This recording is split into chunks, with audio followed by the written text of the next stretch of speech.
Merci à vous de m'avoir invité, puis pardon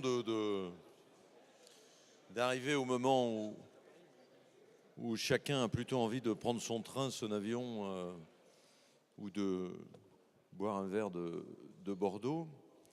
J'aurais bien aimé être là d'abord en tant que président d'un conseil régional et président des régions de France pour assister à vos débats. Pour plusieurs raisons. La première, c'est que une de nos préoccupations ou une des conditions du développement, c'est le problème des fonds propres des entreprises. C'est sûrement en France un élément de blocage, un plafond de verre qui existe encore au niveau de la réindustrialisation de notre pays. Pourquoi ? Parce que notre système de financement de l'économie est un système centralisé. 80% de l'épargne remonte par la Caisse des dépôts, par les grandes banques à Paris. Or, le modèle économique que vous représentez, ne serait-ce que les entreprises du numérique, ont besoin de décisions à la californienne. Il faut que dans les 3 mois, enfin je parle sous votre contrôle, hein, vous. Oui, il faut que dans les 3 mois, on ait une décision de financement. Lorsque j'ai proposé au candidat à la présidence de la République, qui est devenu président, la création de la BPI, c'était pour 2 raisons. La première, c'est que l'expérience qui est la mienne à la fois pour assurer la reconversion de bassins d'emploi en difficulté et d'accompagner les entreprises et de président de région, c'est que nous n'avions pas à la main, sur les territoires, le financement des fonds propres. Donc je souhaitais, parce qu'il y avait une faiblesse de fonds propres, que le modèle de la Banque publique d'investissement soit régionalisé, un peu à la mode allemande. Vous connaissez le système des Landesbank, voilà. Ça n'a pas été fait, je le regrette. Et toute l'action que l'on porte est aujourd'hui de renforcer le dispositif de circuit court de l'épargne entre les épargnants, voilà, quels qu'ils soient. Même la veuve de Bazas qui a 30 000 euros, plutôt que de le mettre à la caisse d'épargne, il vaudrait mieux qu'elle le mette dans l'entreprise à côté qui fabrique des carcasses de machines à vendanger, et elle assurerait peut-être mieux la suite, l'avenir, pour le financement de l'achat d'une voiture à son petit-fils. On n'a pas ça. Donc on essaye de mettre en place des dispositifs. Et à l'évidence, ce que vous représentez, que ça s'appelle le crowdfunding, que ça s'appelle des circuits courts, que ça s'appelle de la désintermédiation entre 2 entreprises, bref, ce que la numérisation peut apporter en matière de circuits courts de l'épargne, de financement, est un élément, à mon avis, essentiel, fondamental, et vous êtes, je le dis, vraiment dans le vrai, même si, à mon avis, les grands systèmes de financement vont faire un lobbying d'enfer auprès de Bercy pour réguler tout ça. Donc, on aura une réflexion, et j'y suis prêt avec les responsabilités qui sont les miennes, on aura une réflexion à avoir pour maintenir ces circuits courts de l'épargne, les développer. Si on veut en plus que les Français épargnants comprennent ce qu'est l'entreprise, le risque, comprennent qu'il faut agir très vite quand un marché passe dans nos écrans radars, ça suppose que nous ayons des systèmes de circuits courts de l'épargne. Alors le numérique va ouvrir des possibilités extraordinaires dans tous les domaines, dans celui-ci en particulier. L'avantage que vous avez à être ici, c'est que nous avons structuré la filière numérique, non pas en termes de, j'allais dire, de police de la filière numérique. La filière numérique, elle suppose l'autonomie, l'indépendance, le nomadisme.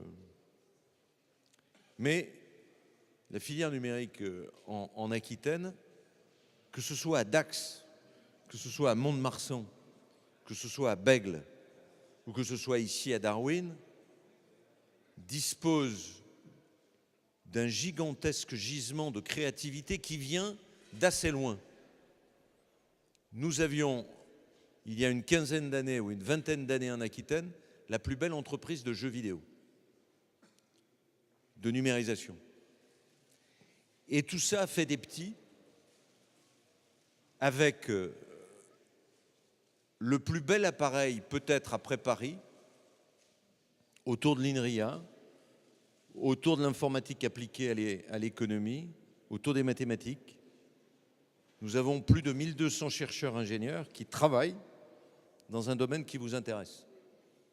On sait interopérer des drones pour surveiller un feu de forêt, mais on sait aussi utiliser le logiciel libre pour fabriquer une voiture qui vaut moins de 10 000 euros. Vous avez en même temps que votre séminaire un congrès qui s'appelle ITS, qui est le congrès de la mobilité intelligente. Et dans le stand du Conseil régional d'Aquitaine, on accueille une trentaine d'entreprises qui sont capables de vous dire les places de parking disponibles, dans quel délai. Ils sont capables de vous dire quelle est la meilleure trajectoire. Et ce n'est pas simplement du GPS, hein, c'est vraiment un GPS augmenté, si j'ose dire. Donc, voilà, je sais que vous venez de Paris pour un certain nombre. Pour faire Paris-Bordeaux ou Paris-Aquitaine, il fait meilleur ici.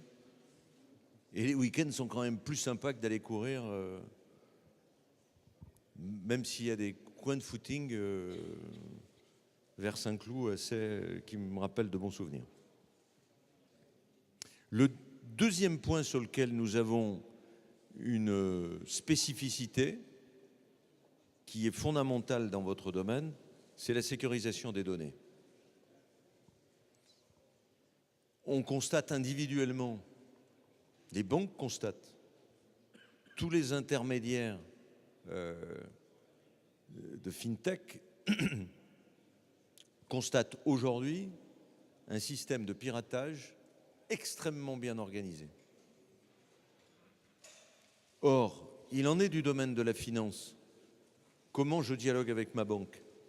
Comment je dialogue avec mon client? Ou avec mon fournisseur? Comme il en est du domaine de la confidentialité des cartes de santé. Imaginons que demain, votre médecin photographie tel ou tel plaie, tel ou tel problème, et que ça tombe chez votre assureur, chez votre patron.